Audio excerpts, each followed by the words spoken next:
May dalawang namumukad-tangi, no, na sinabi tungkol sa droga. Una, ng droga daw ay sumisira sa isipan ng tao, lalong-lalo na ang iyong memorya. May isa pa, pero hindi ko na maalala. Pero naman, ang bagay na yon, may isang paniniwala na hindi maikakaila, na ang ilegal na gamot ay salot daw sa lipunan, sabi nila. At higit na mas malaking trahedya dahil ito naman ay likha ng tao, kaya maaring pigilan. Ang mga epekto sa pinagpapasapasahan sa maliliit na plastik na ugat ng lahat ng patayan sa mga komunidad ay hindi naman talaga tumutubo sa lupa, kundi niluluto sa mga laboratorio. Mula sa pagkabata ay tinatanim na sa atin ang lahat ng panganib ng pagkalulong. Kaya ang droga ay nakakasira ng kalusugang pisikal at mental, nagdudulot ng di kanais-nais sa pagbabago sa pag-uugali at kalaunan ay mag-iiwan ng malalaking mga lamat sa mga relasyon. Una sa bahay hanggang sa umalingangaw na sa mas malawak na sangay ng lipunan. Pero ito rin isang mahalagang bagay na nakakalimutang tumbukin ng lahat ng mga usapin, ng mga investigasyon, ng mga pagdinig na ating sinusundan. Ang dinudulot nitong sarap sa pakiramdam ng gumagamit. Alam natin yon. Ang takasan kahit panandalian lamang ang nakakabagot na realidad. At kung ano ang pinupunan nitong kakulangan sa kanyang buhay.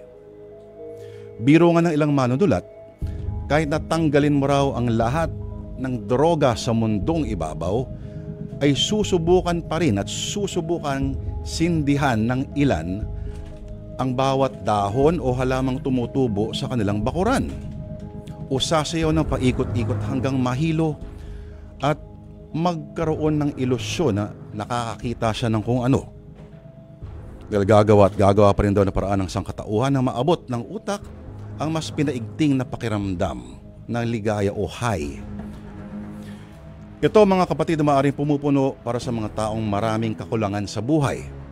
Ito man ay material na pag-aari o pagkalinga o sapat na pagkilala sa sarili.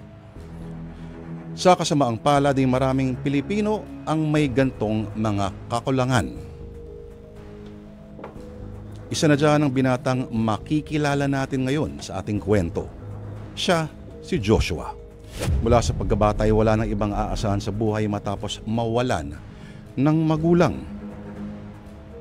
Pero kung paano siya lalamunin ng isang lipunan na bigong mabigyan ng pag-asa ang mga tulad niya, yan po ang ating susundan sa ating kwento ngayong Miyerkules na sinulat po ni Vincent Manrique. Ito na po ang Kapit sa Patalim.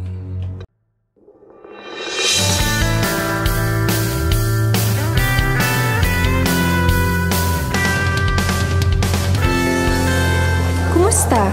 Napansin ko masyado kang tahimik sa klase kanina. Ang totoo, hindi ako okay. Kapag naisip ko ang mga responsibilidad na nasa balikat ko ngayong pumanaw na si nanay, parang gusto ko na sumuko kagad. Naku, yan ang huwag mong gagawin. Alalahanin mo, may dalawa kang kapatid na umaasa sa'yo. Isipin mo sila para magkaroon ka ng inspirasyong patuloy na lumaban sa mga hamon ng buhay. Eh bakit ba kasi parang hindi naman patas ang buhay? Ang mga mayayaman, lalong yumayaman. Ang mga mahihirap, lalong nababaon sa hirap. Naku, bakit sa akin mo itinatanong yan? Pag-iisipin mo pa ako ng sagot. Basta magsikap ka na lang para maitaguyod mo ang dalawang kapatid mo. Ay. Nasaan ba kasi ang tatay mo? Ay, naku. Matagal na yung sumakabilang bahay. Hindi ko nga alam kung saan na sila nakatira ngayon ng kinakasama niya. Kasi, naisip ko lang, kung nandyan ang tatay mo o kung alam mo kung nasan siya, kahit paano baka makatulong siya sa'yo. Hindi rin. Wala naman akong balak humingi ng tulong sa kanya. Wala nang iwanan niya kami. Kahit minsan di man lang niya kami naalala. Eh, ano na ngayon yung plano mo? Paano mo bubuhayin ang mga kapatid mo at ang sarili mo? Magkakargador ako sa palengke pagkatapos ng klase. Nakausap ko ng mga tindera doon at pumayag sila na rumakit ako sa kanila. Naawa siguro sa akin kasi alam naman nila ang sitwasyon namin ng mga kapatid ko. Hayaan mo. Pag may maitutulong ako, tutulong din ako sa'yo. Wow, salamat po Pero huwag mo nang bigyan ng alalahanin ang sarili mo. Mag-aral ka na lang mabuti para makapagtapos ka. Baka magalit pa sa akin ng mga magulang mo. Ba't naman sila magagalit? Hindi naman masamang tumulong sa kapwa. Para kang kapatid kong si Jonah. Sabi sa akin, titigil na lang daw muna siya sa pag-aaral at mamamasukan tindera sa palengke. Hindi ko nga pinayagan. Baka pag nasimulan niya hindi na siya makaalis sa trabaho niya. Gusto kong mag-aaral siya. Basta, ang maipapayo ko lang sa'yo, kahit hindi ka naman humingi ng payo, gawin mo ang lahat para sa inyo ng mga kapatid mo. Pero siguruhin mong tama at hindi masama ang bawat gagawin mo. Opo, ate. Salamat sa payo. Hoy, anong ate? Matanda ka pa nga sa akin ng ilang buwan Para ka kasing matanda kung makapagbigay ng payo. Ayan, sa wakas gumiti ka na. Hindi gaya kanina, napakamahal yata ng ngiti mo. Ano ka namang ngumiti ako kahit wala naman dapat ngitian? Naku, tapos na ang recess. Halika na, bumalik na tayo sa classroom.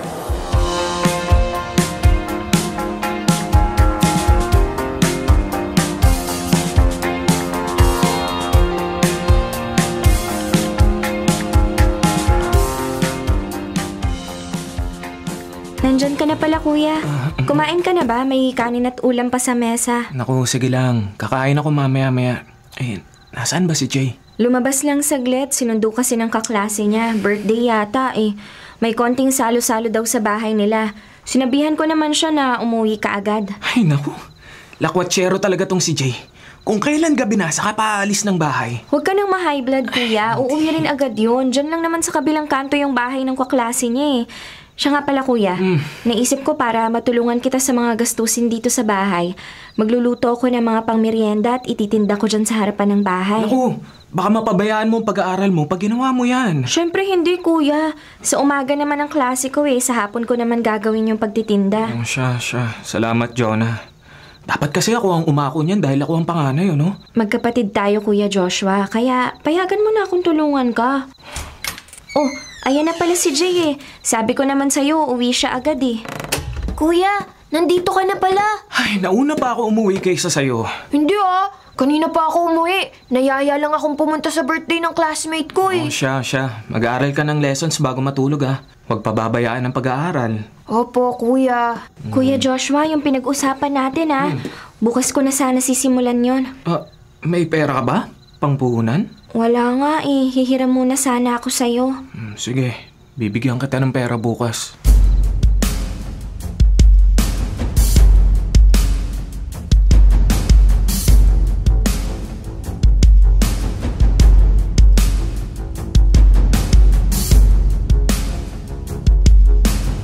Mga kasama, hindi lamang papapatigil ng bentahan ng droga ang ating trabaho. Dito sa Task Force Droga Terminator, kinakailangan nating ipalaganap ang kamalayan sa bawat sulok ng komunidad. Kailangan natin ng masigasig na aksyon mula sa mga seminar hanggang sa mga operasyon. Yes, sir! Handa kami, Secretary Abalos. May nakaschedule tayong seminar bukas ng hapon sa Barangay San Isidro. Maraming kabataan ang maaabot natin. Mabuti kung ganon. Kailangan ng ating mga kabataan ng gabay. Ang labang kontra droga ay labang para sa kanilang kinabukasan. Kung mapipigilan natin ang pagkalat nito sa mga kabataan, mas maraming pamilya ang maliligtas. Handa na tayo, sir. Narito na ang mga kagamitan at mga tauhang sasama sa atin. Nakapaghanda na rin tayo ng mga patalastas at babasahin para sa mga kabataan. Sisiguraduhin natin na mahikayat sila at maunawaan ang epekto ng droga sa kanilang buhay at pamilya. Salamat sa inyong masigasig na pakipagtulungan. Mahalaga na may direkta tayong pakikipag-usap sa mga kabataan. Sila ang magiging susi sa pagbabago ng ating komunidad. Kaya siguraduhin natin na ang mga mensahe na pag-iwas sa bisyo at kamalayan sa droga ay makakaabot sa lahat. Yes, sir. Yes, sir. Yes, sir. Kami bahala.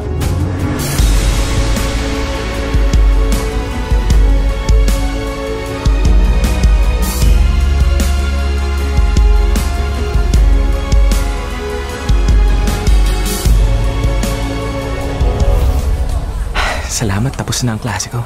Kailangan ko nang makauwi kagad para makapunta ako sa palengke at makarakit na. Punta ka rito saglit. Liga! Si Poknat. Liga! Tinatawag yata ako. Liga! Ako ba tinatawag mo? Lokon to. Sino ba ba? Hindi ikaw. Bakit? Kailangan ka ba sa akin? Ako? Wala akong kailangan sa'yo, pero ikaw. Sigurado may kailangan ka sa akin. Kasi makakatulong ako sa problema mo. Ako? Anong tulong? Anong problema? Magaling ka. Gusto mo ba kumita ng pera? Ha? Pera? Di ba kailangan mo ng pera? Paggastos yung araw-araw ng mga kapatid mo? Oo. Pero may mga pinagkakakitaan naman ako kahit paano. Pinagkakakitaan? Ano rin? Yung pabarya-barya mo? Ba't naman nagsasaga ka sa barya? Pwede ka naman kumita ng mas malaki. Totoo? Oo. Paano? Ganito, mangyayari yun kung makikipag-collab ka sa akin. Paanong collab? Collab? Collaboration. Ha? You don't know the meaning of collab? Hindi yun. Ay, ang hirap sa'yo, ha? You don't schooling. Magaling ka, mag-reseller ka ng produkto ko.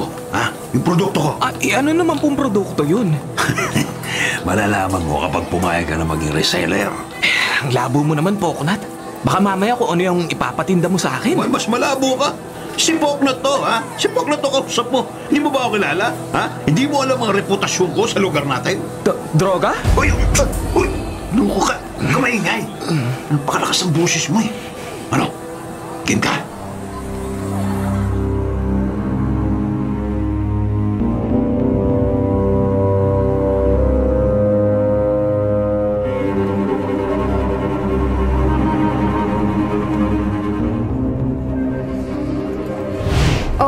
Kumusta naman ang trabaho mo sa palengke? Nakakapagod ba? Gina, hindi na importante kung nakakapagod o hindi.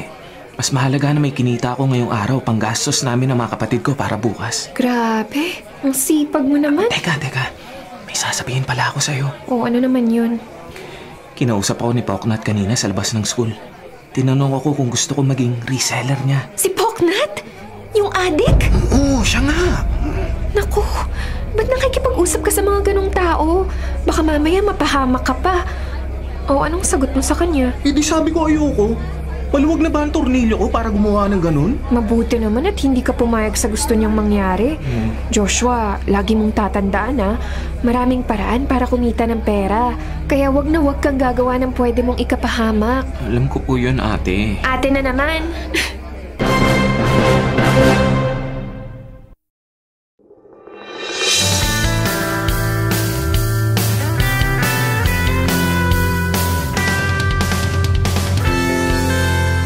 Paano ko babayaran ng lahat ng to?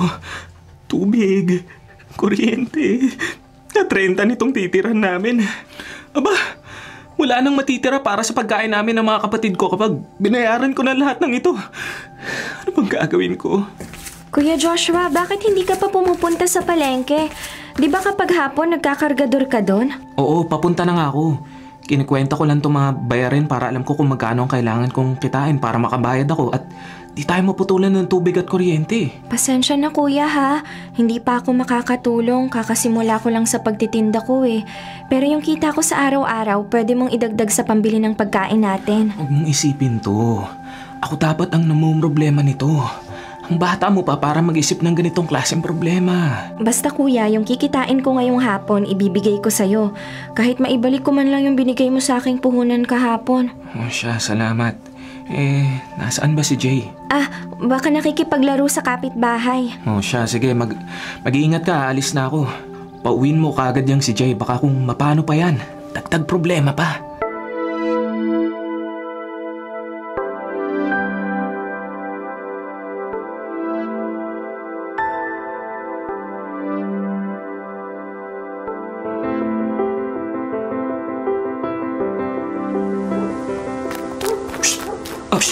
Joshua!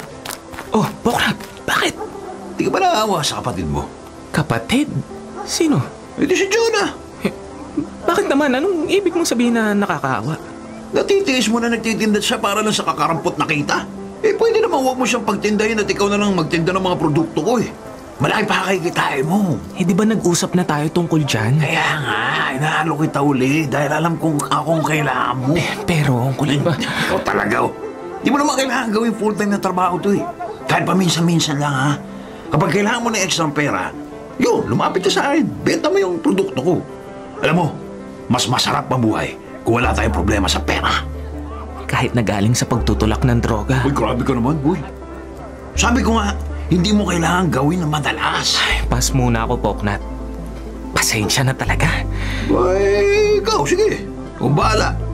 Basta, pag nangailangan ka, Poknat is the name. Hanapin mo lang ako sa mga kanto-kanto, ha? Bye!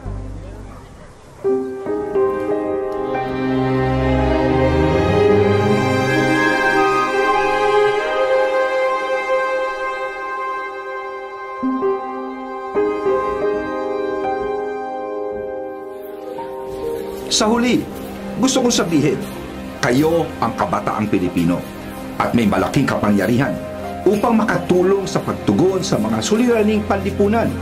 Ang inyong mga talento, kasanayan at numerical advantage ay magagawa kayong isang makapangyarihang puwersa para sa positibong pagbabago. Maraming salamat sa inyong pakikinig. Ayos. Maraming salamat. Salamat din po. Salamat din po. Salamat po. Swerte natin ngayon dahil nakasama natin si Secretary Benhur Abalos.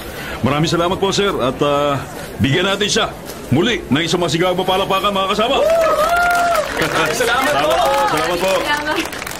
Ang bait ni Sec Abalos, no? Pogi pa. Nandito ka lang ba para makita ang kapugian ni Sec Abalos? Siyempre hindi. Pumunta ako rito para sumuporta sa programa niyang paglaban sa droga. Eh, di ba siya nga ang leader ng Task Force Droga Terminator? Napakagandang programa nun. Hindi lang para sa mga kabataan, kundi para sa lahat ng naniniwalang sisirain lang ng droga ang buhay mo. Tama, sang-ayon ako dyan. At saka, sa pagkakaalam ko, ang Task Force Droga Terminator ay nakatuon sa pagsugpo ng bentahan ng droga sa iba't ibang komunidad. Pero hindi lang yun ang ginagawa nila eh. Ba? Alam mo talaga. Maliban sa pagpapatupad ng batas, aktibo rin silang nagsasagawa ng mga seminar at talakayan sa bawat barangay upang ipalaganap ang kamalayan sa mga panganib ng droga at ang masasamang epekto nito sa mga pamilya. Katulad ng ginagawa nila ngayon dito sa lugar natin. Oh, ang ganda ng programa ni Sec Abalos para sa bayan. Totoo yan. Kaya susuportahan natin siya, di ba? Oo naman. Pero teka, hindi ka pa ba uuwi? Kailangan ko nang pumunta sa palengke para magkargador ako. Sige na, pumunta ka na. Dito na lang muna ako. Uuwi rin ako pagkatapos dito. Siya, sige. Ikaw ang bahala. Oh, alis na ako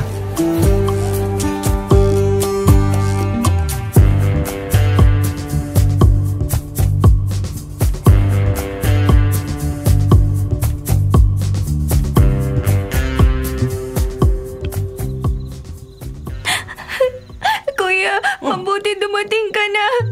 Si Jay! Bakit? Anong nangyari kay Jay? Dinala siya ng mga kapitbahay doon sa ospital. Hindi na nila ako pinasama para masabi ko daw sa'yo at mapuntahan na mo agad pagdating mo. Ang taas ng lagnat ni Jay kanina, kuya. Nanginginig siya at nagkumbulsyon pa. Ano ba nangyari? Wala naman siyang lagnat kanina umaga, di ba? Pumasok pa nga kayo sa eskwela. Oo, kuya. Ngayong hapon lang siya biglang nilagnat at ang taas pa. Natakot nga ako, kuya. Akala ko mamamatay na si Jay. Hindi mamamatay si Jay. Sa ospital siya dinala. Halika, puntahan natin.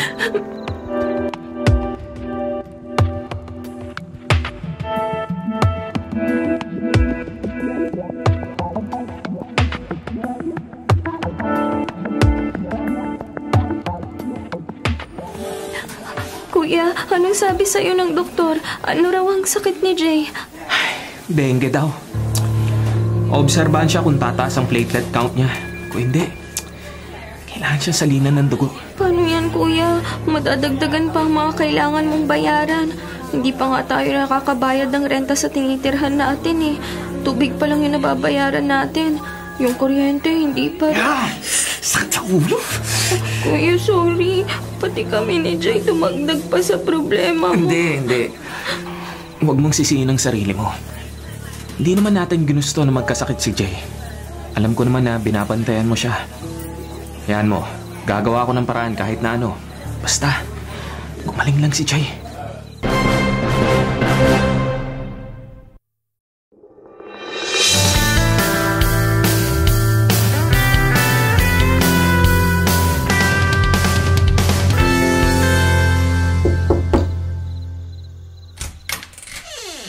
Gina, anong ginagawa mo rito? Gabi na.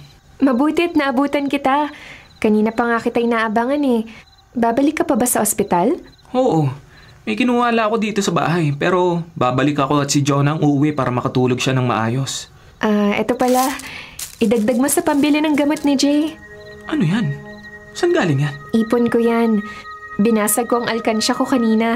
Pinapalitan ko sa tindahan para buong mabigay ko sa'yo at hindi puro barya. Naku, baka mapagalitan ka ng nanay mo. Hindi. Ako nang bahalang magpaliwanag kay nanay. Alam mo, Gina, nahihiya ako sa'yo.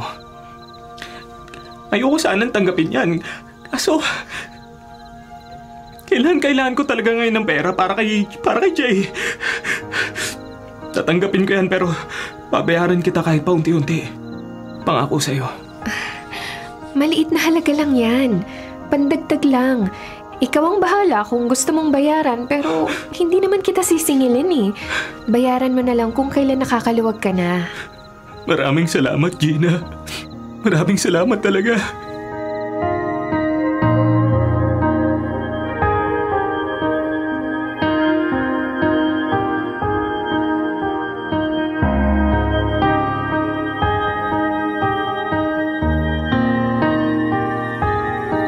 Kuya, dumaan ang doktor kanina. Sabi niya sa akin, kailangan ng salinan ng dugo si Jay. Type B+ daw, kuya. Kailangan daw tayong makahanap agad. Ang alam ko, B+ din ang blood type ko. Tatanungin ko ang doktor kung pwede ako mag-donate para kay Jay. Kung sakali namang wala daw tayong mahanap, meron daw sila dito sa ospital, kuya. Pero syempre, pera na naman ang kailangan. Basta. Gagawan ko ng paraan. Sa ngayon, umuwi ka na muna sa bahay at baka masyado ka nang gabihin. Sabado naman bukas, kaya walang pasok. Pupunta ako sa bahay ni Kapitan, kuya. Magtatanong ako, baka may maitulong ang barangay para sa dugo na kakailanganin ni Jay. O siya, sige na. Lumakad ka na. Mag-iingat ka, Jonah. Opo, kuya. Mahimbing na ang tulog ni Jay.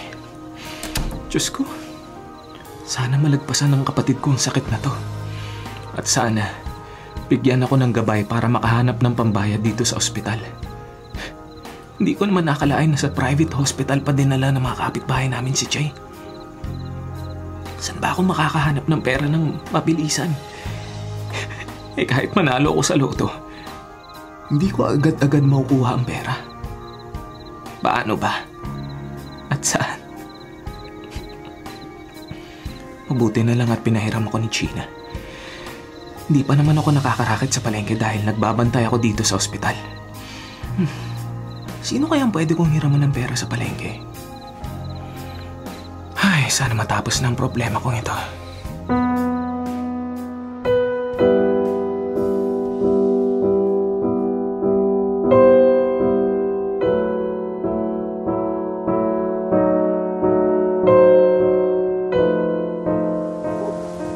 Kumusta si Jay? Ayun, sinalinan siya ng dugo kanina bago ako umalis ng ospital. Si Jonah naman ang nandun para magbantay. Saan ka nakahanap ng dugo? Meron sa ospital. Siyempre may bayad. Magdo-donate nga sana ako pero sabi ng doktor, wag na lang. Ako naman, ang importante sa akin ay gumaling kaagad si Jay. Kaya sige na, basta masalinan na siya ng dugo. Ikaw yata ang sinisitsita ni Poknat. Close ba kayo niyan? Hindi, no? Joshua! Hindi ka saglit. Tatanong lang ako. Ba't kaya hindi siyang lumapit dito? Ako, hayaan mo na. Lalapitan ko na lang. Hindi ka rito! Hintayin mo ako dito, ha? Bilisan mo. Baka dumating si nanay at makitang kausap mo yan. Pagbawalan akong makipag-usap sa'yo. Sige. O siya, sige. Tatanong lang daw. No balita, tol. Musta utol mo? Na-hospital daw, ah. Balitaan mo na pala eh. Kaya nga tayo nahanap eh. Ang alam ko sa private hospital naka-confine. Ha? Ang mahal dun eh. Ilang araw na siya doon, ha? Hintayin mo yung bill pag lalabas na kayo. Ha? Kita mo ta? Ang daming pera niya, no? Pwede ka rin magkaroon ng ganito kung gugustuhin mo, tol. Sorry talaga, Poknat. Hindi ko kaya eh. Uy, arte-arte mo talaga. Pahala ka. Sige. Basta, nakipakita ko na sa'yo yung perang hawak ko. Ha? Napatunayan ko na sa'yo na magkakapera ka talaga kapag nakipag-collab ka sa akin. Ha? Pasensya na talaga. Pasensya. Biskuit yun eh. Yes. Sige na. Nainip na yata yung shota mo si Gina. Hindi, magkaibigan lang kami ni Gina. Kaibigan. Mukha mo. Sige, is na ako. Bahala ka dyan. Mukha mo. Oh, anong sabi? Hindi ganun pa rin. Naalok pa rin ako ng... naman ha. Naku, Joshua! Yun ang wag na wag mong gagawin.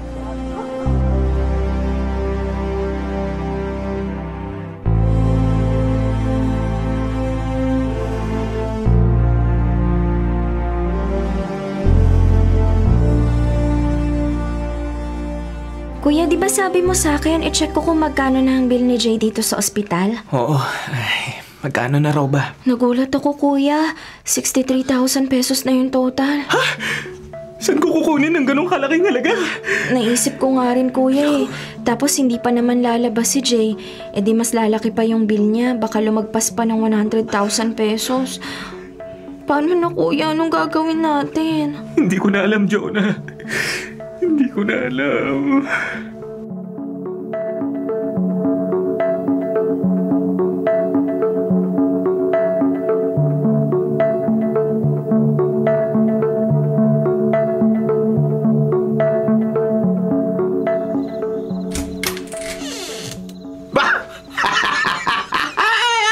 Sabi ko na, Joshua, ha? Alam ko isang araw pupunta mo ako eh.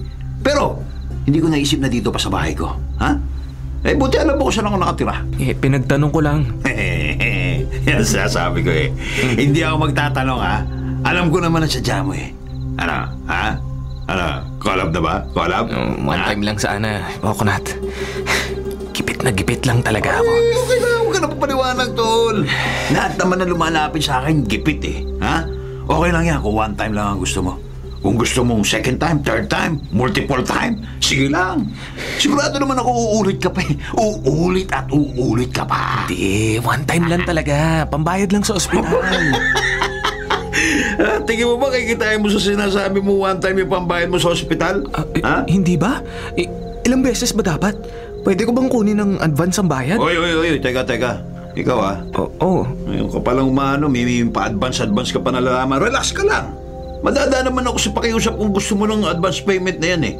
O ganito, ibang racket na lang ipapagawa ko sa'yo para sigurado mas malaki makukuha mong kabayaran sa trabaho. Eh, ano naman ang ipapagawa mo sa akin? Malalaman mo bukas. Bukas pa? Ayaw mo? Ha? Sige. Ayaw mo yata. Bukas. Pero may isang tanong lang sana ako. Sige, basta wag lang mat. Bakit gusto mo ako makuha para makipag-collab sa'yo? Mahilig ako sa mga matangkad saka pogi. Simple na, pare. Inosente ka eh. Ha? Maganda ang reputasyon mo dito sa lugar natin. Wala pang mag-iisip na gagawin mo ang mga ginagawa ko. Hindi ka ba takaw huli?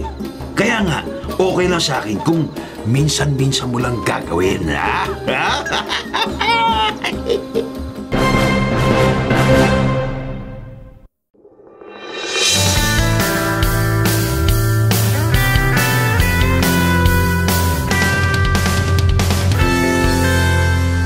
Joshua!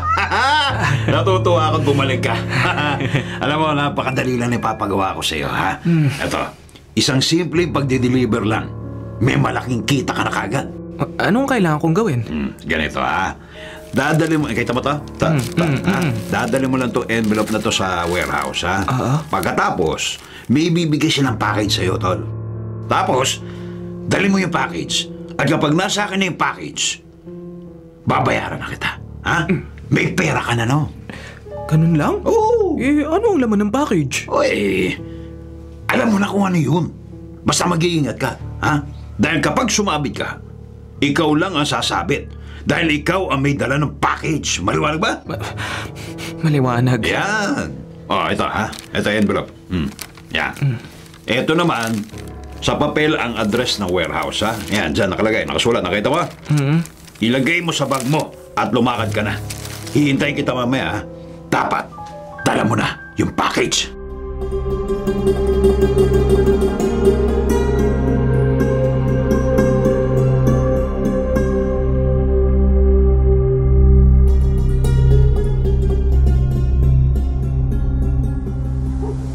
Uy, Joshua! Saan ka pupunta? Sa ospital ba? Pwede ba akong sumama? Hindi. May pupuntaan na ako. Mamaya, pagpunta ko sa ospital, isasama kita. Saan ka nga pupunta? Nakita kita kanina. Nagpunta ka sa bahay ni Poknat. Anong ginawa mo ron? Ha? Sigurado ka nakita mo ko? Oo, nakita kaya kita. Anong ginawa mo doon? Huwag kang magsinungaling, Joshua. Sinubukan kong humiram ng pera. Pambayad sana sa ospital. Hindi ako naniniwala, Joshua. Ano nga ang ginawa mo ron? Mamaya na tayo mag-usap, Gina. Nagmamadali ako. Sana mali ang iniisip ko, Joshua. Sana mali ako.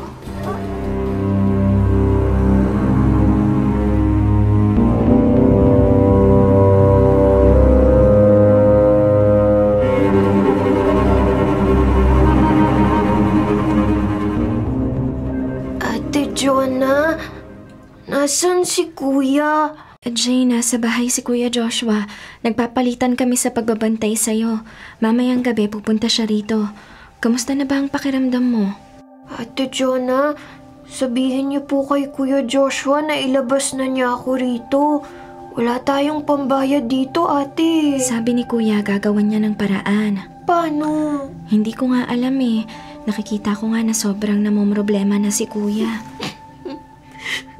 Kawawa naman si Kuya. Dapat kasi hindi na lang ako nagkasakit eh.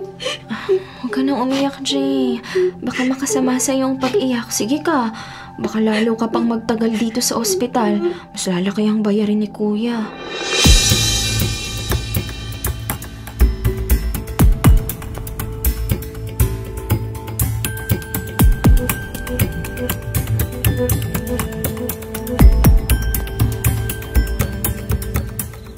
Uy, Joshua boy!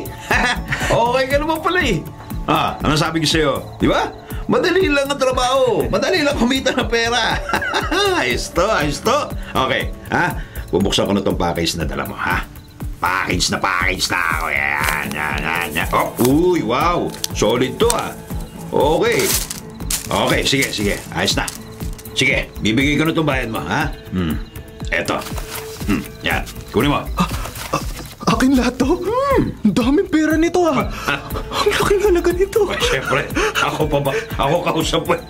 Kailangan mo na pabayad sa ospital, di ba? O yan, bayaran mo na. Hindi ako makapaniwala. Napakasimple ng trabahong ginawa ko. Pero napakalaki ng kinita ko. Simple pero malaki.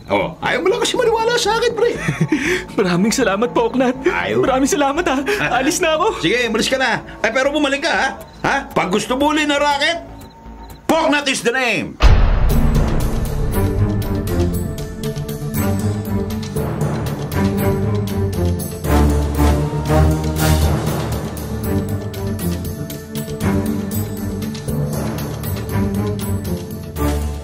Mga kasama, may natanggap tayong tip tungkol sa mga illegal na aktibidad sa isang warehouse malapit dito. Hindi tayo magpapabaya. Hindi natin mahahayaang makasira pa sila na mas maraming buhay. Siguraduhin ninyong handa ang lahat para sa operasyon. Sige, Yes, sir. Opo. Handa na kami, sir. Gagawin natin ang lahat upang masugpo ang mga taong sangkot sa iligal na gawain. Hindi natin sila bibigyan ng kahit anong tsansa. Yes, sir. Kailangan maubos natin ang mga taong sumisira sa kinabukasan ng mga kabataan. Ang kabataan poprotektahan natin sa bawat takban na ating gagawin. Opo, masa po kayo. Opo, sir.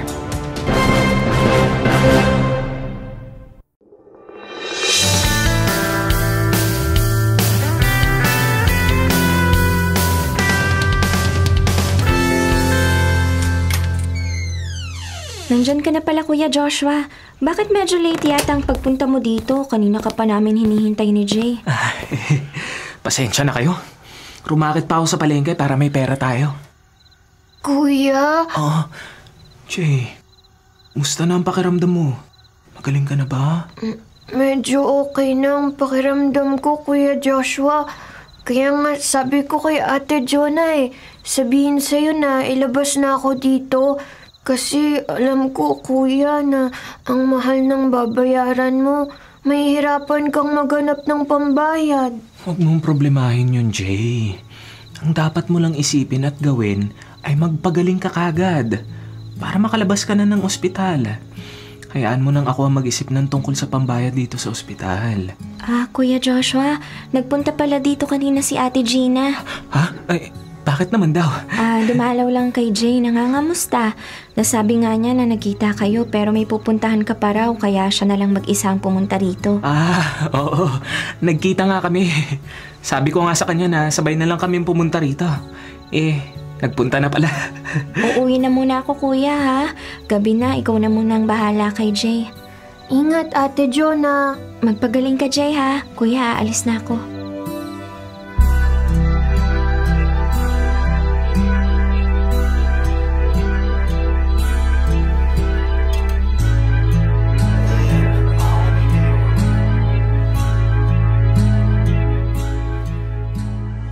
Ang laki na ng bill ni Jay.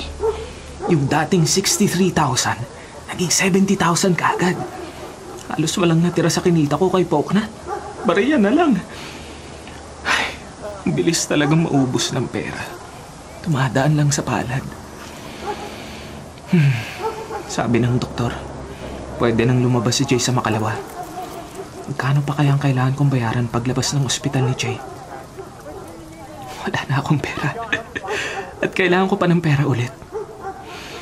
Sabi sa akin ni Jonah kanina bago ko umalis ng ospital, naniningil lang ang kasera namin para sa renta. Joshua? Gina! Naku, pasensya na. Ginabi ako sa pinuntahan ko kaya di na kita nadaanan dito sa inyo. Pero sinabi naman ni Jonah na nagpunta ka na doon nung hapon. Alam mo, nagtatampo ako sa'yo. Ha? Bakit naman? Hanggang ngayon, hindi mo pa rin sinasabi kung saan ka nagpunta kahapon.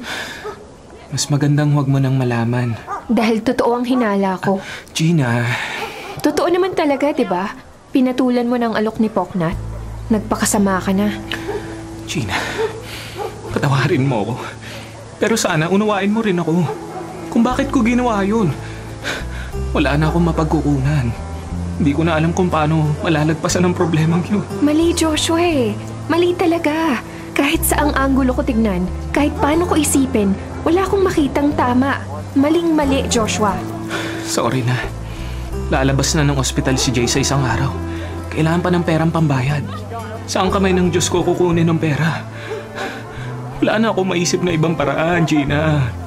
Sa tingin mo ba may taong magpapautang sa akin ng malaking halaga? Meron ba?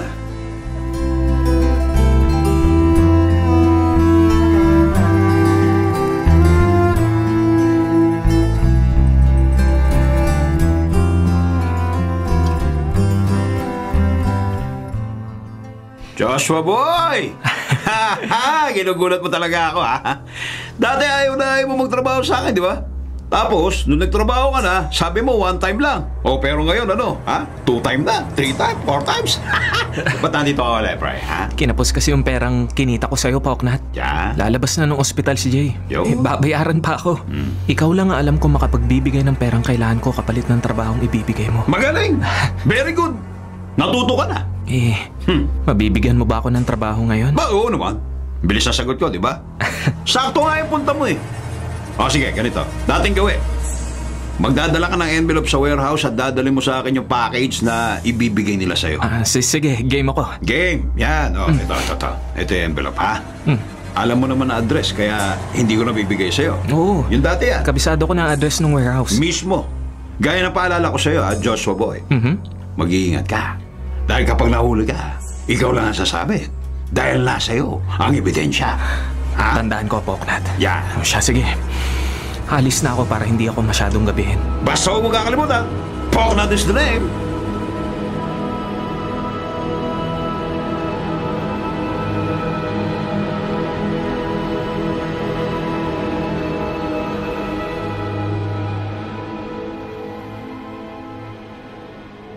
Ang tagal naman nung kumuha ng package. Kanina pa ako dito, Saan naman nagpunta yun? Ano yun? Ang dami mga pulis. Lusog na lang, warehouse. Kailangan magtago ko. Hindi ako pwede mahuli dito. Huwag niyo kami mahuli, sir! Madali lang! Dito tayo! Sige na! Hoy! Ano ba kayo? Hindi niya. Tumigil kayo lahat! Walang tatakbo! Ikaw bata, anong ginagawa mo rito? Wala po. Wala po akong kinalaman dito. May nagutos lang po sa akin na pumunta rito. Sir, huwag niyo po ako huliin kasama nila. Hindi po ako kasama rito. Alam mo ba ang ginagawa mo? Alam mo bang mali ang ginagawa mo? Sir, huwag mo po ako ikukulong, sir. Sasama ka sa akin. Sir, okay na. Nasecure na ang mga ebidensya at isinasakay na ang lahat ng mga naririto sa warehouse.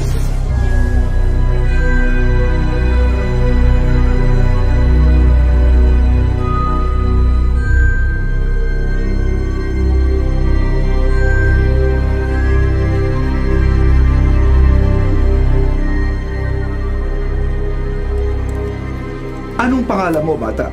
Joshua po, Sec Abalos. Kilala mo pala ako. Opo, nakita ko kayo nung nagpa-seminar kayo sa barangay namin. Joshua. Opo. Alam kong mahirap ang buhay, pero hindi solusyon ng droga. Ang perang nakukuha mo rito ay may kaakibat na delubyo. Ang pamilya mo, hindi sila matutulungan ng ganitong paraan. Meron pang ibang mas tamang paraan, bata. Sorry po, Sec Abalos. Gusto ko lang naman mailabas ng ospital ang kapatid ko. Hindi ko na alam kung saan kukuha ng pera para mailabas siya ng ospital. Naintindihan ko, pero may ibang paraan. Tutulungan ka namin.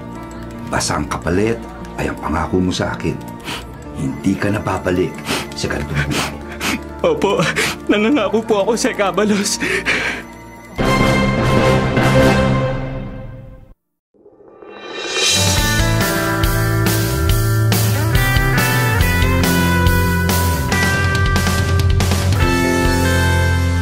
Nabalitaan ko nangyari sa'yo kahapon, kaya napasugod ako dito sa inyo kahit napakaaga pa.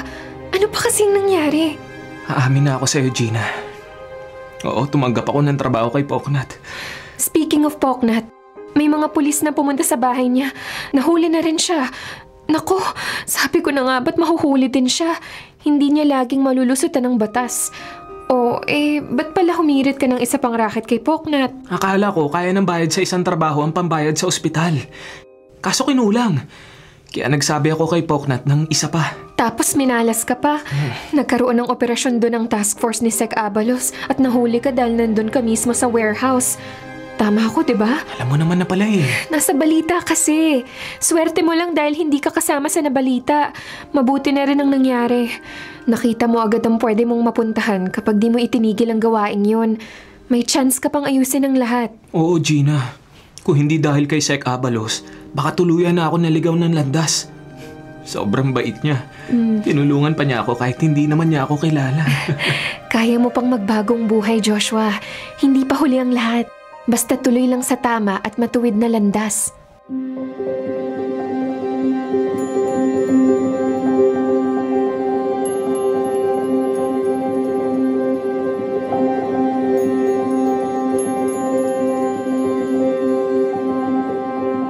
Oh, halika na, Jay. Sa wakas, lalabas ka na rin ng ospital. Excited na akong makauwi, Ate Jonah.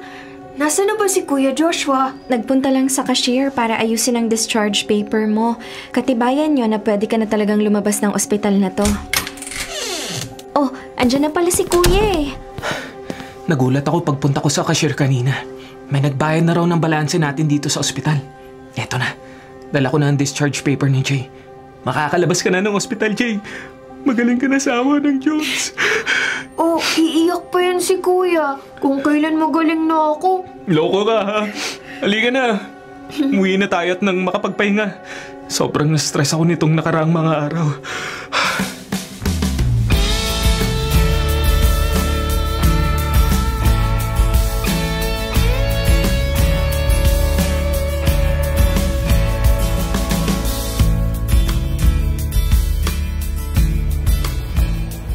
Magandang umaga po. Ako po si Joshua. Gusto ko po magbagong buhay. Ayaw ko na pong bumalik sa dati kong ginagawa. Hello, Joshua. Ako si Karina, social worker dito sa community center. Isa to sa mga programa rin ni Sec Abalos para mabigyan ng chance ang makapagbagong buhay ang mga kabataang minsan sa kanilang buhay ay na-involve sa drugs. Opo. Si Sec Abalos nga po ang dahilan kung bakit gusto ko maging bahagi ng community center na to. Sobrang na-inspire ako sa kabutihan ni Sec Abalos para sa mga kabataan katulad ko. Marami kang magagawa rito sa center, Joshua. Tuturuan ka namin dito na maging matatag.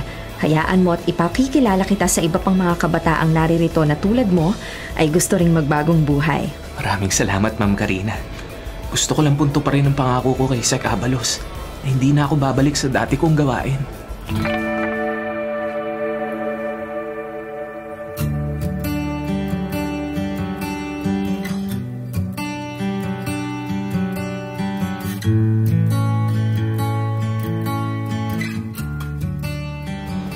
Hello po, ako po si Robert. Isa po ako sa mga community coordinator sa kampanya ni Secretary Abalos kontra sa droga. Ito po si Joshua, isa sa mga halimbawa ng tunay na pagbabagong buhay. Malaki po ang potensyal niya na magkaroon ng magandang kinabukasan at lahat po tayo nasa likod niya para suportahan siya. Alam niyo po, ilang buwan din po ang ginugol nila para maipakita na talagang gusto niyang magbago. At sa pagtatapos po ng programa ni Joshua dito sa community center, magbibigay-pugay po tayo sa kanyang pagsisikap at pagbabagong loob. Kuya, proud kami sa'yo. Alam kong hindi naging madali, pero nandito kami lagi para sa'yo. Alam ko naman na nagawa mo yon para sa amin ni Jay.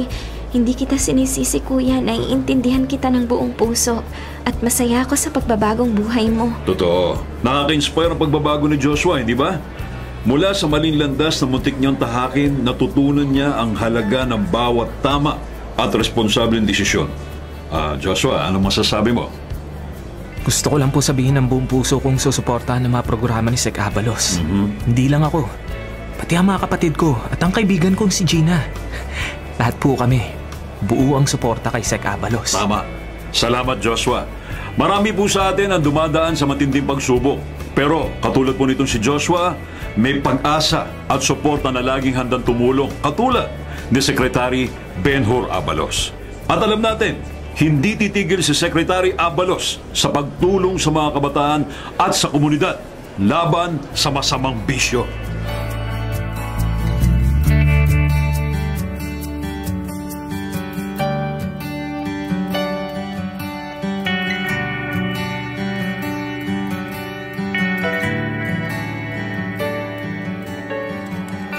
Maraming salamat, Sec Abalos. Dahil sa inyo, nagkaroon po ako ng bagong pag-asa. Joshua, hindi ito tungkol sa akin. Nasa iyo ang lakas at tapang na baguhin ang iyong buhay. At sa tulong mo, mabibigyan natin ng inspirasyon ang iba pang kabataan sa komunidad. Gusto ko po makatulong sa kampanya nyo, Sec Abalos. Ito po ang paraan ko para makabawi sa mga nagawa kong pagkakamali. Ikinararangal ko ang desisyon mo, Joshua. Alam kong malaki ang maitutulong mo.